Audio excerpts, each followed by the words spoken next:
Chikkadpally library వద్ద నిరుద్యోగులు మెరుపు ధర్నాకు దిగారు. జాబ్ క్యాలెండర్ విడుదల చేయాలని, పోలీసు ఉద్యోగ పోస్టులు పెంచాలని డిమాండ్ చేస్తూ చిక్కడపల్లి సిటీ సెంట్రల్ లైబ్రరీ నుంచి అశోక్ నగర్ వరకు ర్యాలీకి యత్నించారు. ప్రభుత్వానికి వ్యతిరేకంగా నినాదాలు చేస్తున్న నిరుద్యోగులను పోలీసులు అడ్డుకున్నారు. దీంతో నిరుద్యోగులు రోడ్డుపై బైఠాయించారు. పోలీసులు నిరుద్యోగులకు మధ్య వాగ్వాదం చోటు చేసుకోవడంతో పరిస్థితి ఉద్రిక్తంగా మారింది. నిరసన తెలుపుతున్న ఉద్యోగులను పోలీసులు ఈడ్చుకెళ్లి అరెస్ట్ చేశారు.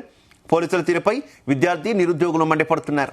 ఇక పోలీసు ఉద్యోగాల పోస్టులు పెంచాలని, జాబ్ క్యాలెండర్ విడుదల చేయాలని దిల్సుఖ్ నగర్, అశోక్ నగర్లలో వరుసగా నిరుద్యోగులు నిరసనలు చేపడుతున్నారు.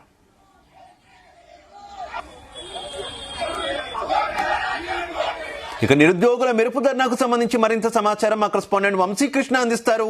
వంశీ, శివ, మనం చూస్తా ఉన్నాము చిక్కడపల్లి లైబ్రరీ వద్ద ఏదైతే నిరుద్యోగులు ఒక్కసారిగా మెరుపు ధర్నాకు దిగారు. జాబ్ క్యాలెండర్ విడుదల చేయాలని, పోలీసు ఉద్యోగ పోస్టులు పెంచాలని డిమాండ్ చేస్తూ చిక్కడపల్లి సిటీ సెంట్రల్ లైబ్రరీ నుంచి అశోక్ నగర్ వరకు ర్యాలీకి ప్రయత్నించారు. ప్రభుత్వానికి వ్యతిరేకంగా నినాదాలు చేసినటువంటి పరిస్థితి కూడా మనకు కనిపిస్తోంది. అటు నిరుద్యోగులను పోలీసులు అడ్డుకున్నటువంటి పరిస్థితి కూడా మనకు కనిపిస్తోంది. దీంతో నిరుద్యోగులు రోడ్డుపై బైఠాయించినటువంటి పరిస్థితి కూడా మనకు కనిపిస్తోంది. పోలీసులు నిరుద్యోగులకు మధ్య వాగ్వివాదం చోటు చేసుకోవడంతో పరిస్థితి ఉధృతంగా మారింది. నిరసన తెలుపుతున్న నిరుద్యోగులను పోలీసులు ఈడ్చుకెళ్లి అరెస్టు చేసినటువంటి పరిస్థితి కూడా మనకు కనిపిస్తోంది. పోలీసుల తీరుపై విద్యార్థి నిరుద్యోగులు మండిపడుతున్నటువంటి పరిస్థితి కూడా మనకు కనిపిస్తోంది. దాంతో పాటుగా పోలీసు ఉద్యోగాల పోస్టులు పెంచాలనేది కూడా డిమాండ్ చేస్తా ఉన్నారు. జాబ్ క్యాలెండర్ విడుదల చేయాలని దిల్సుఖ్ నగర్, అశోక్ నగర్ లో వరుసగా నిరుద్యోగులు నిరసన చేపడుతున్నటువంటి పరిస్థితి కూడా మనకు కనిపిస్తోంది.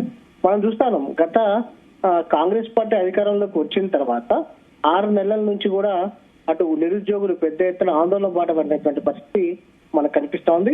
ప్రధానంగా అశోక్ నగర్ వద్ద కావచ్చు, దిల్సుఖ్ నగర్ వద్ద కావచ్చు, ఈ ప్రాంతాలలో కొంత స్టడీ సర్కిల్స్ ఎక్కువగా ఉంటాయి. ప్రధానంగా ఈ ప్రాంతాలలో నిరుద్యోగులు వరుసగా చిక్కడపల్లి లైబ్రరీ వద్ద కూడా పెద్ద ఎత్తున విద్యార్థులు అనేక మార్లు మెరుపు ధర్నాకు దిగినటువంటి పరిస్థితి మనం చూస్తున్నాము. అశోక్ నగర్ చౌరస్తా వద్ద మెరుపు ధర్నాకు దిగి అనేక సార్లు నిరసన తెలియజేసినటువంటి పరిస్థితి కూడా మనకు కనిపిస్తోంది.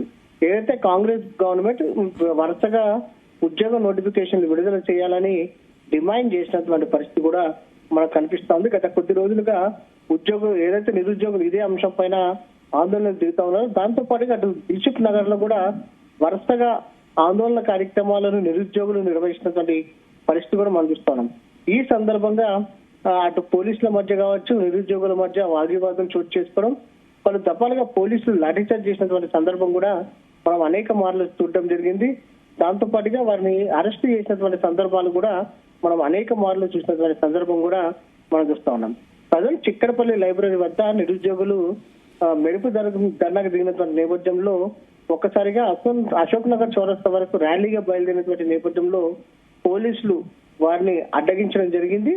అడ్డుకొని వారిని ఏదైతే ధర్నాను ఏదైతే విరమించాలనేది కూడా డిమాండ్ చేసినటువంటి పరిస్థితి కూడా మనకు కనిపిస్తోంది. ప్రధానంగా ఉద్యోగ నోటిఫికేషన్లు ఇవ్వాలని, దాంతో పాటుగా పోలీసు ఉద్యోగులు నోటిఫికేషన్ కూడా ఇవ్వాలని, కూడా వాటి సంఖ్యను కూడా పెంచాలనేది కూడా పోలీసు పోస్టుల సంఖ్యను కూడా పెంచాలనేది కూడా వారు డిమాండ్ చేసినటువంటి సందర్భం కూడా మనకు కనిపిస్తోంది. ఈ సందర్భంగా ప్రభుత్వానికి వ్యతిరేకంగా పెద్ద ఎత్తున ఏదైతే ఉద్యోగస్తులు ఏదైతే నిరుద్యోగులు ఏదైతే నిరసన తెలియజేసినటువంటి పరిస్థితి కూడా మనకు కనిపిస్తోంది. నిరుద్యోగులు రోడ్డుపై బైఠాయించడంతో పోలీసులు నిరుద్యోగుల మధ్య పెద్ద ఎత్తున వాగ్వివాదం చోటు చేసుకున్నటువంటి సందర్భం కూడా ఇప్పుడే కాదు, తరచుగా విద్యార్థులు నిరుద్యోగులు మెరుపు ధర్నాలకు దిగుతున్నటువంటి పరిస్థితి మనం చిక్కడపల్లిలో చూస్తున్నటువంటి సిచ్యువేషన్ కదా. ఏంటి నిరుద్యోగుల సమస్యలు, వారి డిమాండ్లకు సంబంధించి అధికార పార్టీ నాయకులు ఎవరు రెస్పాండ్ కావట్లేదు అసలు?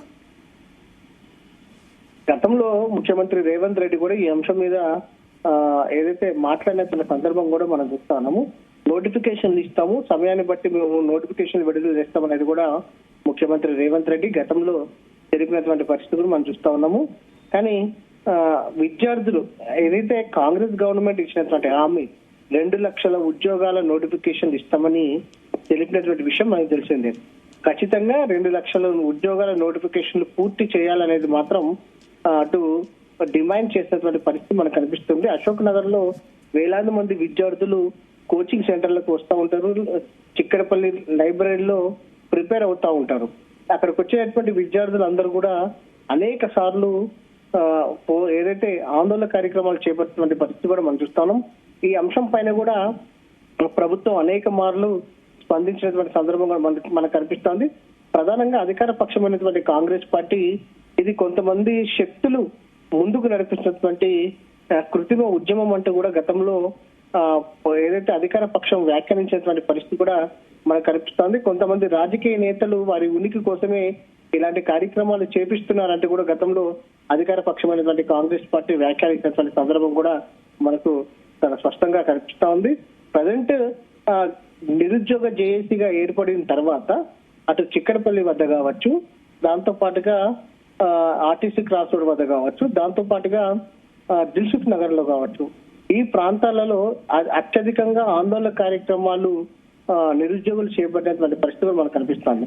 ప్రజెంట్ ఈరోజు ఉదయం కూడా కొంతమంది విద్యార్థులు బీఆర్ఎస్ పార్టీ నేతలతో కలిసి అటు పోలీసు ఉద్యోగుల నోటిఫికేషన్లను పోస్టుల సంఖ్యను పెంచాలంటూ కూడా డీజీపీని కలిసినటువంటి పరిస్థితి కూడా మనకు కనిపిస్తా ఉంది. మొత్తం మీద ప్రజెంట్ అశోక్ నగర్ వద్ద మాత్రం విద్యార్థులు ఆందోళన బాట పడినటువంటి పరిస్థితి మనకు కనిపిస్తుంది Sandeep. Right, okay, thank you.